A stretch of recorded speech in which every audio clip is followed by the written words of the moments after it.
السلام علیکم، welcome to پاکیزہ علم۔ میں آپ کا دوست سلمان۔ ایمان بالقدر ایک نہایت نازک اور حساس معاملہ ہے۔ ہم اس کو آسان ترین کر کے پیش کرنے کی کوشش کریں گے۔ ایمان بالقدر کے باب میں یہ حقیقت بالکل واضح ہے کہ انسان کو نہ تو کلیتاً ایسا مختار بنایا ہے کہ اس پر کوئی روک ٹوک ہی نہ ہو، اور نہ ایسا مجبور کہ وہ خود کو ہر ذمہ داری سے بری قرار دے سکے۔ انسان کی حقیقی حیثیت دونوں کے بین بین ہے، جو ایک معتدل کیفیت کی مظہر ہے۔ حقیقت میں اسے اختیار اور ارادے کی مکمل آزادی ہے، لیکن اس کی یہ آزادی ایک حد تک ہے۔ سیدنا حضرت علی رضی اللہ تعالیٰ عنہ سے کسی نے مسئلہ جبر و قدر کے بارے میں سوال کیا تو آپ نے سوال کرنے والے سے فرمایا کہ اپنا ایک پیر اوپر اٹھاؤ۔ اس نے اٹھا لیا، پھر فرمایا کہ اب دوسرا پیر بھی اوپر اٹھاؤ۔ اس نے عرض کی یہ تو ناممکن ہے۔ فرمایا کہ پہلی حد انسان کی اختیار کی تھی اور دوسری حد اس کی مجبوری کی، یعنی اس کا اپنا توازن اسے اختیار کی ایک خاص حد سے آگے گزرنے کی اجازت نہیں دیتا۔ سب سے پہلے انسان کے دل میں کسی کام کو کرنے یا نہ کرنے سے متعلق ایک کشمکش پیدا ہوتی ہے، یعنی اس کا فرض اور اس کی آرزو بیک وقت اس کے سامنے آتے ہیں، اور پھر وہ اس احساس سے دوچار ہوتا ہے کہ وہ یہ کام کرے یا نہ کرے۔ اس تصور کو سمجھنے کے لیے ضروری ہے کہ پہلے ان مراحل کو سمجھا جائے جن سے گزر کر کوئی عمل تکمیل پذیر ہوتا ہے۔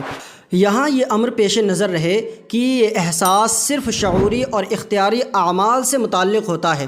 جو اعمال غیر شعوری اور غیر اختیاری طور پر صادر ہوتے ہیں اور جنہیں اضطراری اعمال کہا جاتا ہے، ان کا ان مراحل سے کوئی تعلق نہیں، اور نہ ہی ایسے افعال پر گرفت ہوتی ہے۔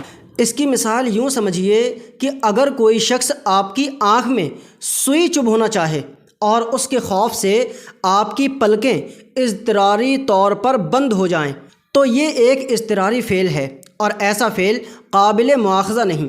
لیکن اگر یہی پلکیں بدنیتی سے کسی کو بری نظر سے دیکھنے کے فعل ناحق کے لیے حرکت کریں تو یہ اختیاری اور ارادی فعل ہوگا اور اس پر گرفت ہوگی۔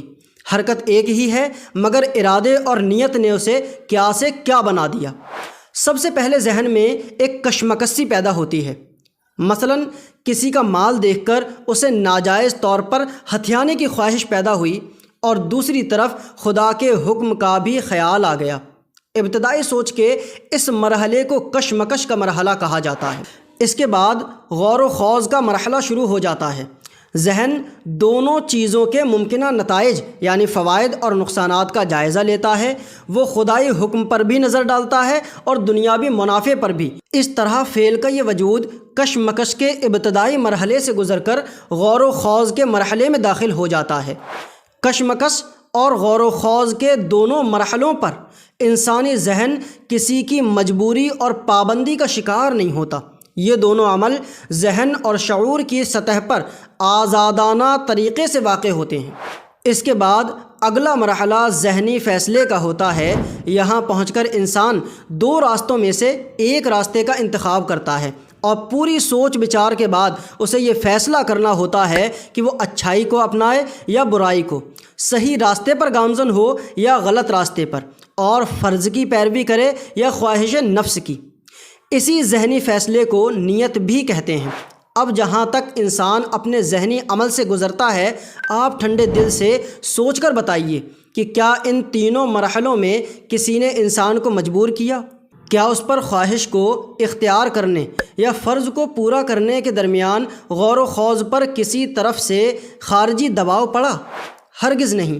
آپ نے مسئلے کے ہر پہلو کو اچھی طرح سے دیکھا اور پرکھا۔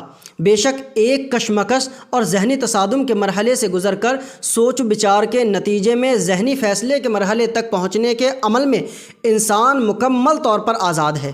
اس کے بعد عزم و ارادے کا مرحلہ آتا ہے، جہاں پہنچ کر آپ اپنے ذہنی فیصلے یعنی نیت کو واقعہ بنانے اور اسے عملی جامہ پہنانے کے لیے ذہنی طور پر کمر باندھ لیتے ہیں۔ یہاں نیت اور ارادے میں فرق پیش نظر رہے کہ نیت ذہنی سطح پر کسی چیز کو منتخب کرنے اور ارادہ اس نیت کی تکمیل پر ذہن کے کمر بستہ ہو جانے کا نام ہے۔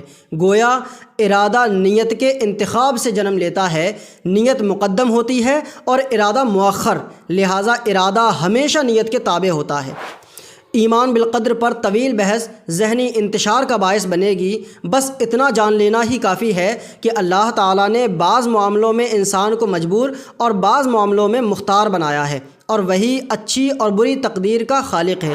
لہٰذا ہمیں چاہیے کہ اللہ تبارک و تعالیٰ نے جو اختیارات ہمیں عطا کیے ہیں، ہم ان کا استعمال نبی کریم صلی اللہ تعالیٰ علیہ وسلم کی پیروی کرتے ہوئے اللہ تعالیٰ کے نازل کردہ احکامات کے مطابق اپنی زندگی کو گزارنے میں کریں۔ اللہ رب العزت ہم تمام لوگوں کو اپنے احکامات کو سیکھنے، سمجھنے اور ان کے مطابق عمل کرنے کی توفیق عطا فرمائے۔ آمین۔ السلام علیکم۔